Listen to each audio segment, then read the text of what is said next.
Well, hello. I don't know if you watched that video today, or I don't know where it's at in the wireless world somewhere floating around. I'm not sure if you're able to see it on your computer or not. So many weird things happening with it. I was really excited. I felt so good today. I had my A game, and I go and I watch it, and it's like it's missing sentences. It's all choppy, and I'm wondering how you're making any connections with it. And the other thing is that this wireless microphone, for whatever reason, is at times cutting out and all that. So I said enough of it.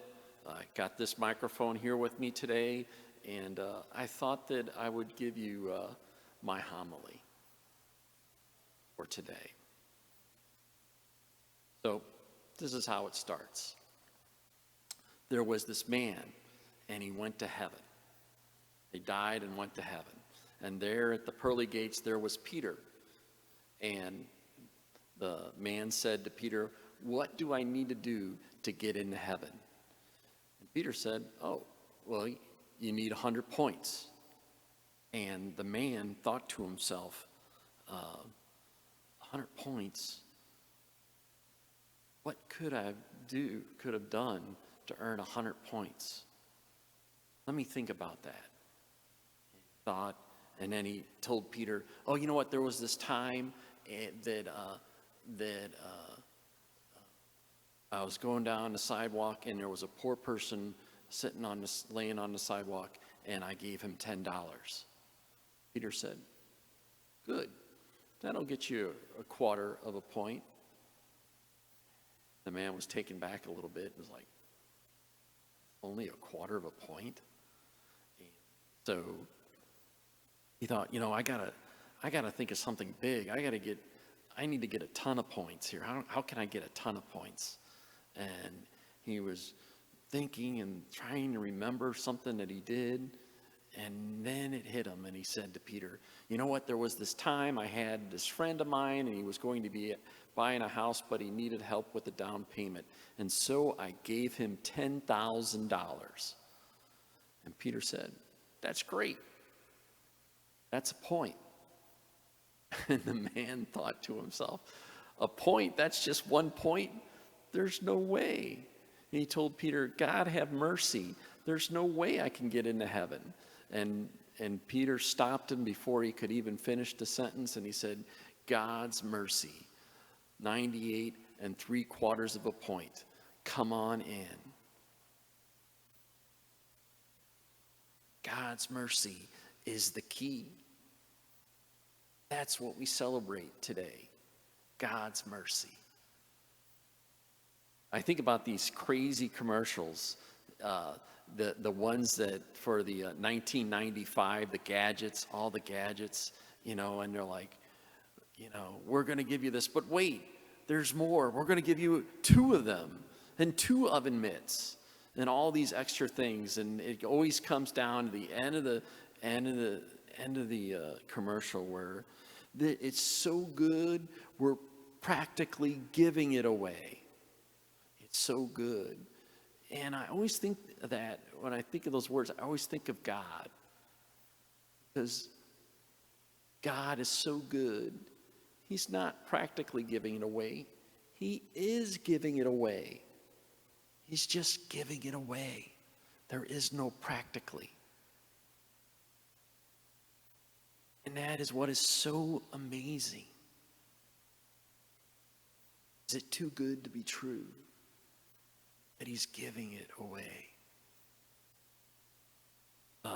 We celebrate divine mercy today, and sometimes I think we get it backwards.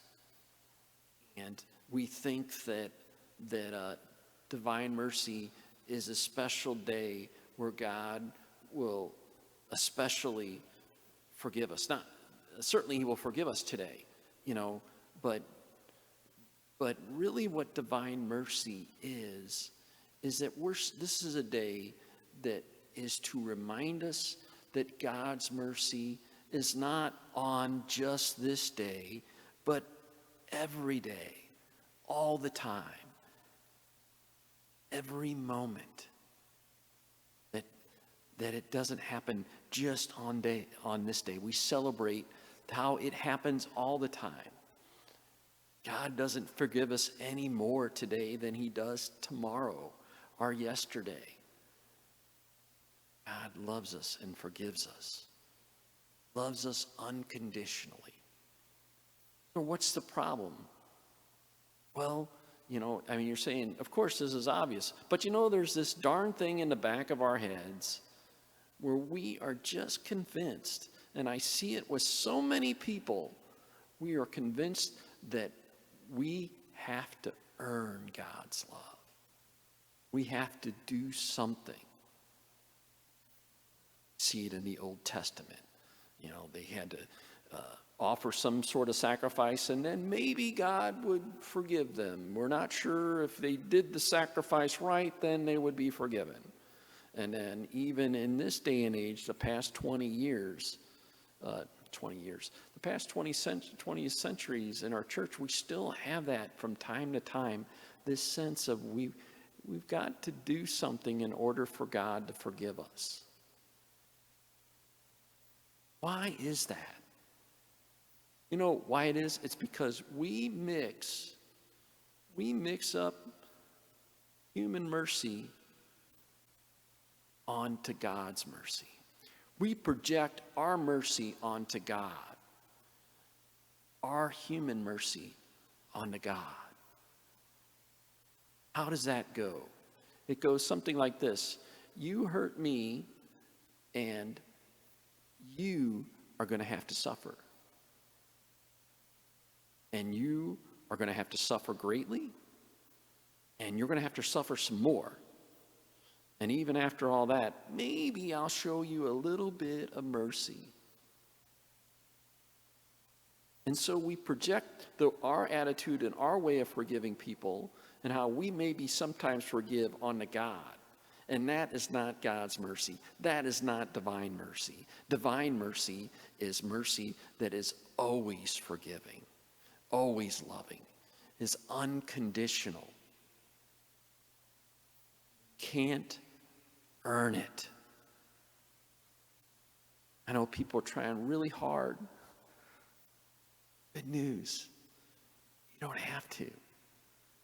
It's a gift. Have we lost our concept of gift? It's something that's given to you. Our concept of a gift is like, we give something to somebody and or they give us something and now we got to give them something in return. That's not a gift. That's got strings attached. There are no strings attached when it comes to God's forgiveness. We see it in the gospel today. The disciples are all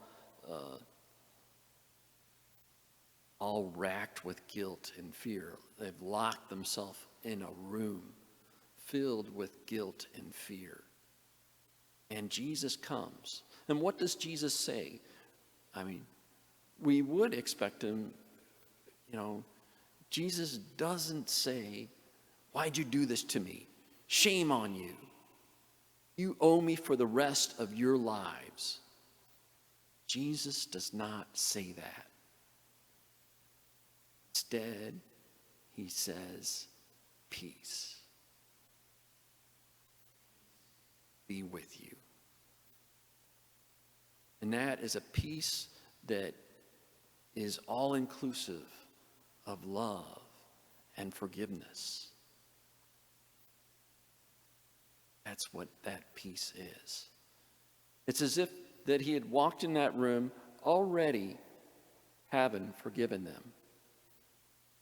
Because he had. He said, "Forgive them, Father, for they know not what they do." He had already forgiven them.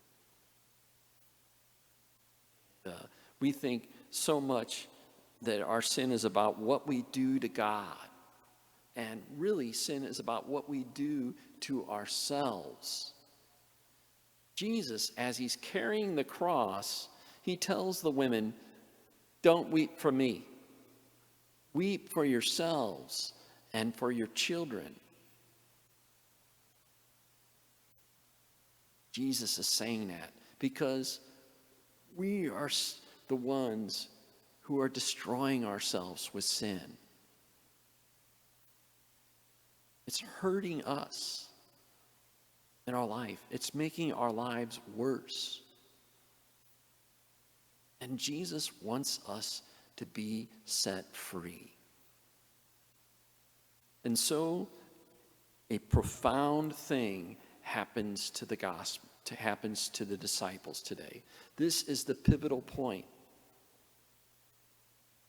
in their lives. This is the transformational point.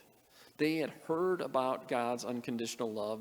Jesus had told them about God's unconditional love, but they had yet to have a concrete experience of God's love, God's mercy.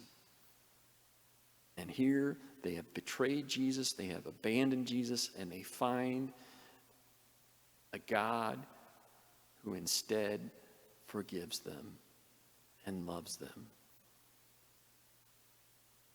That is the love that frees the disciples to go out and preach the gospel, that emboldens them. They realize there's nothing they can do anymore that would keep God away from them. There's nothing. They feel so free to love and forgive others and to bring them to God because they want them to share this joy that they've found in a God who loves them no matter what. So why is it that we don't accept that love? Why is it that we keep going back to human mercy in our life? Is it because it's too good to be true? Maybe that's part of it. But you know what? I think there's a bigger reason. If God loves us that way, then that challenges us on how we love others. And we don't want to forgive like God does. We'd rather hold on to our resentments.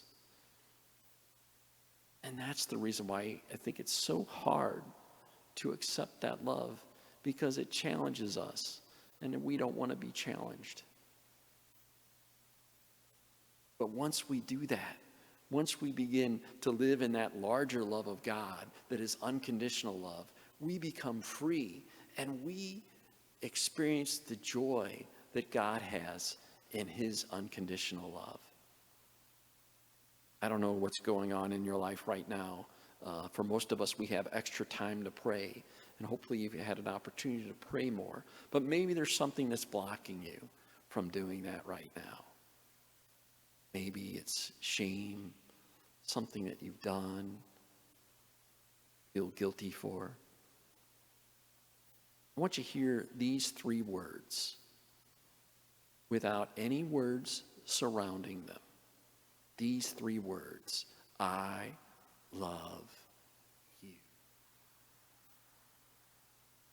Don't hear, if you do this, I love you, or I love you, but you did this. Don't put anything around that sentence.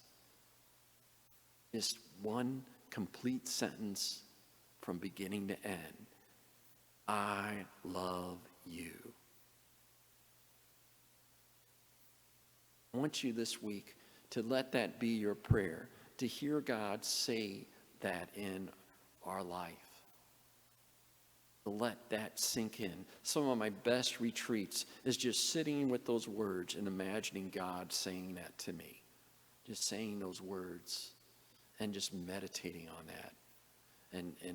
And throwing off all the junk that comes around it, all those but this and but that, and everything that I clog up, and just keep coming back to the truth. No, he loves me right now the way I am.